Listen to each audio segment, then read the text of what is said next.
Guys এই দেখো আমার দিদারা বেগুন তুলেছে। এই জায়গায় এই ক্ষেত্রের বেগুন, এই যে পুরো ক্ষেত্রের বেগুন, কিন্তু সবে অল্প কটা তুলেছে। এখনো অনেক বেগুন রয়েছে, অনেক বেগুন তোলা হবে, সেটা পরে হবে।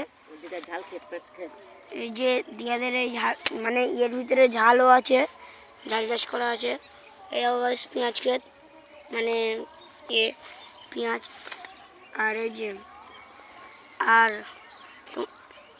আর এই যে একটা বেগুনের সাইজ দেখো, দেখাচ্ছি। এই দেখুন গাইস, একটা বেগুনের সাইজ দেখুন, এই যে একটা বেগুনের সাইজ। আর আমাদের দিয়াদের কাছ থেকে এই ফ্রেশ বেগুন খেতে চাইলে ফুলেরহাট বাজারে চলে যাবেন। ফুলেরহাট বাজারে যেগুলো দেখবেন ফ্রেশ বেগুন আছে, সেই বেগুনের মধ্যে পেয়ে যাবেন, আর এই আছে।